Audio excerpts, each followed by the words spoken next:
kidnapping of the century.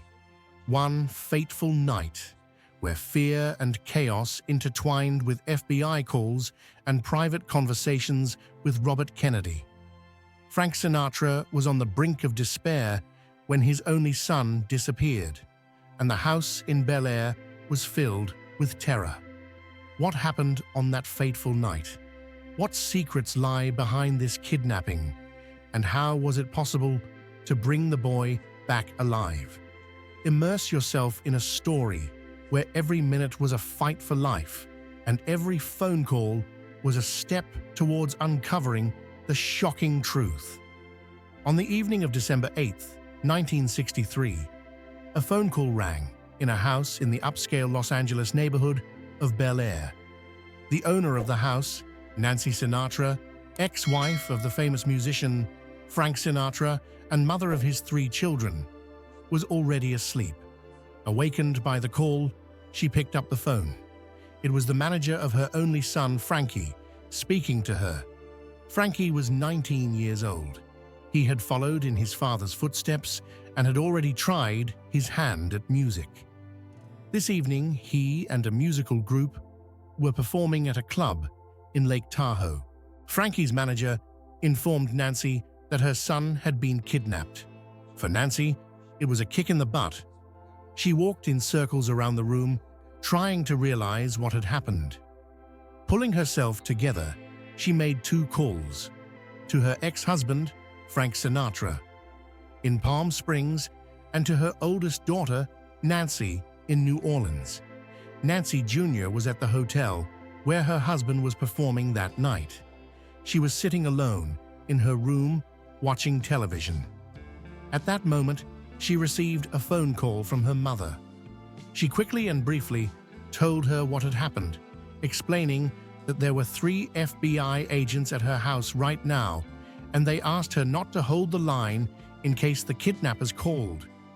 Nancy Jr. was in shock. She was afraid for both her brother and herself. She had already been threatened with kidnapping. She didn't know what to expect now.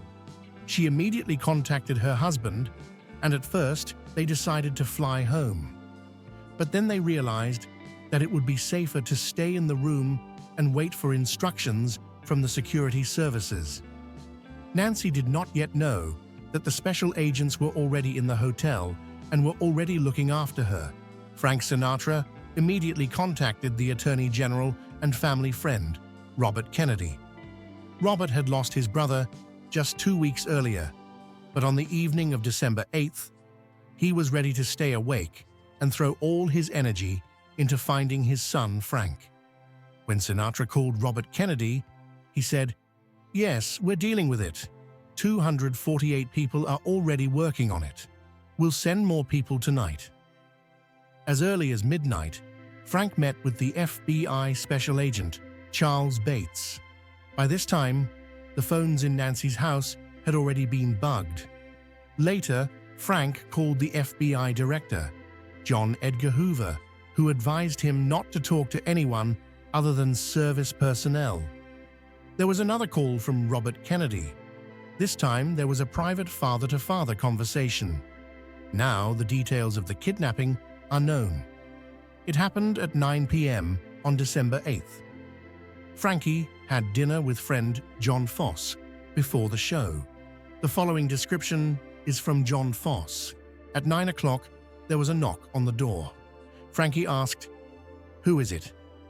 He was answered, "Delivery for Mr. Sinatra. There's a package here." He opened the door and saw a revolver pointed at him. 2 men came into the room and told him to lie face down on the floor and keep his hands behind his back. Frank and John's hands were tied, blindfolded, and wallets were taken. Frank was then untied and told to put on his coat and shoes. Frank heard one of the men say to his friend John, "Keep quiet for at least 10 minutes. If we don't get to Sacramento, there will be trouble." Then Sinatra was led away. Sinatra would go anywhere, pay anything, risk everything.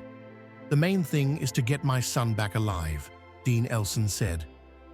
On the afternoon of December 9, At 4:45 a.m., Frank got a call from his kidnappers.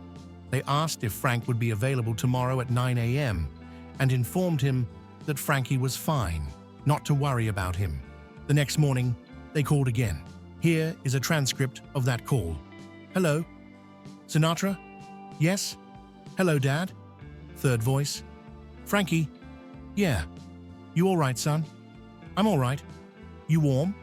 No answer. You, on the wire. Are you on the wire? Yes, I am. You want to make a deal? You want to end this? Yes, I do. But I can't right now, Frank. Why not? We'll have to wait till 2 o'clock. Well, do you know what you want? Oh, money, of course. Well, just tell me how much you want. Well, I can't tell you right now. I don't understand why you can't tell me how much you want, so I can start collecting. Well, that's what I'm afraid of. I don't want you to have a lot of time to prepare. Well, I need some time.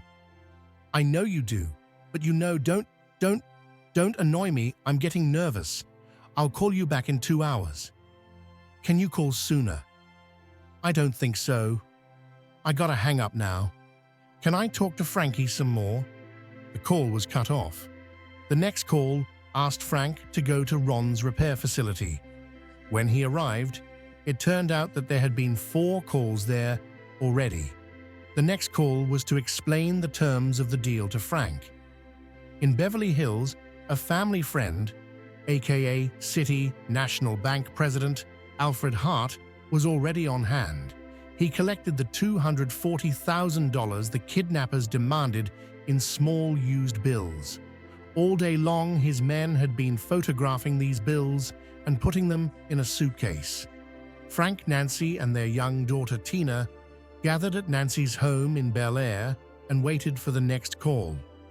At 9:26 p.m. on December 10th, Frank was instructed to go to a gas station in Beverly Hills.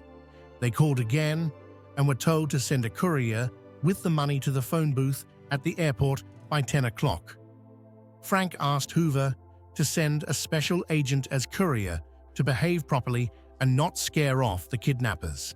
When the agent arrived on the scene, he was instructed over the phone to go to a gas station and ask for a road map there. Stay there for about 5 minutes, then drive north and stop at another gas station. There, the agent was told that the kidnappers would release Frankie in 4 hours after they received the ransom. The agent asked if it was possible to talk to Frankie. He was told that this was impossible because he was now hidden elsewhere. The agent was now told to go to a third gas station. There he was called again and instructed to leave the ransom between the 2 school buses and check into a hotel. This is what the agent did. It was already 10 p.m. on December 10th. At 2 a.m., Frank went alone to pick up his son, as requested. He was afraid the kidnappers would not keep their promise. He told his youngest daughter, "I'll bring your brother home." Then he turned to Nancy and said, "I'll bring him home." They hugged for a second. Frank walked out of the house alone. At 2:35, a little over half an hour later, Frank came home alone. Nancy said she'd never seen him like that. It was all over for him. He was sure the kidnappers had taken the money, but they weren't going to give Frankie back. He was sure he had lost his son forever. No one was going to sleep that night. The house was filled with a heavy sense of hopelessness. The country had used all its resources to find the boy, and failed to do so. All she could do was watch as the chances of bringing back alive the child whose life she had been watching for 19 years melted away. A knock sounded. Nancy opened the door and saw a local security officer. He said, "Mrs. Sinatra, your boy is in my trunk. He's fine." She gasped. She just stood there, looking at him. Now Frank came to the door. The employee repeated the same thing to him. Frank just said, "Let's open this trunk."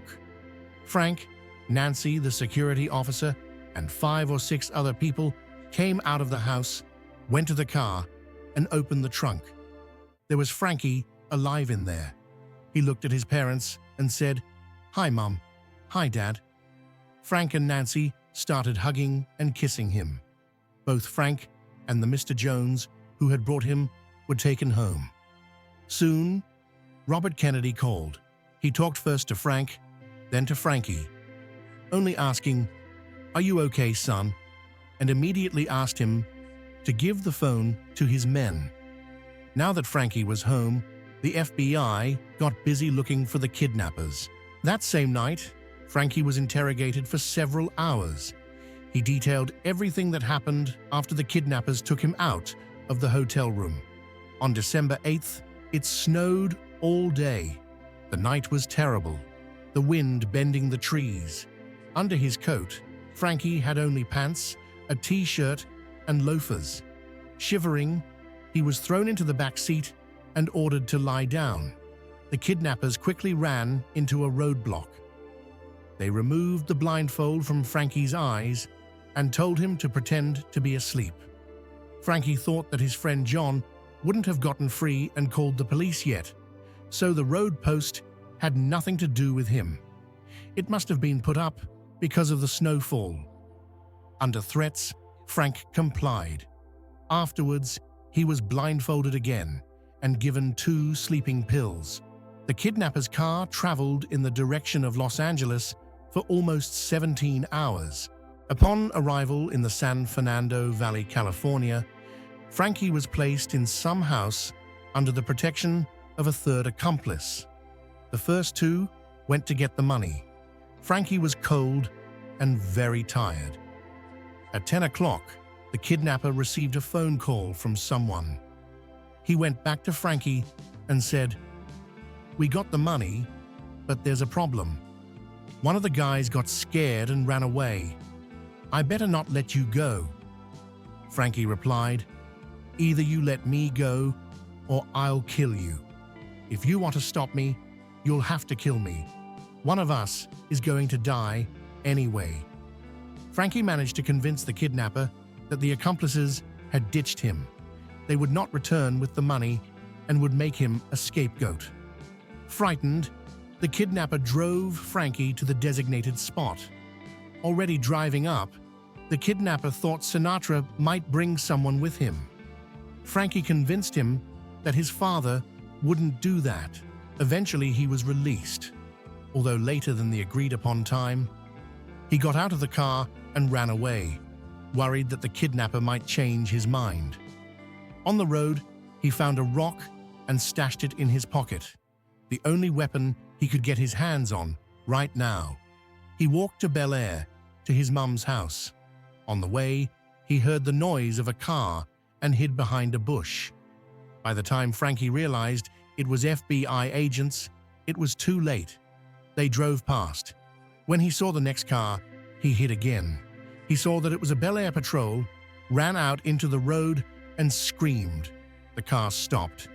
Frankie explained to the driver who he was and asked to be taken to his mom's house. He was cold, tired, hungry, and very scared, but alive. The security officer in whose car Frankie was now riding, the same Mr. Jones, had been watching the crowd of reporters outside his mother's house for 3 days now. He was worried that he wouldn't be able to get Frankie past them unnoticed. Frankie said he could hide in the trunk. That's what they did. No one knew he was in the trunk. I drove to the house past cars, reporters, police officers, and parked in front of the house. George S. Jones later recounted. After testifying, Frankie was allowed to go to bed in his younger sister's room. All night, Tina watched her brother, not believing he was really here. As soon as Nancy Jr. learned that Frankie was home, she flew to Los Angeles. On December 14th, the kidnappers were caught. The family celebrated with champagne. On December 31st, Jacqueline Kennedy, the First Lady, who had just recently lost her husband, wrote Frank a congratulatory letter. She wrote that bringing his son home was the best thing that had happened at the end of this difficult year, and thanked Frank for all he had done for John. After all that Frank had been through, Frank would also have to face more accusations from the press that he had faked his son's kidnapping himself to get attention. Frank's response was that the last thing this family needs right now is attention. He was exhausted. We will talk about how Frank survived all these tragedies in the next video if this video gets 100 likes.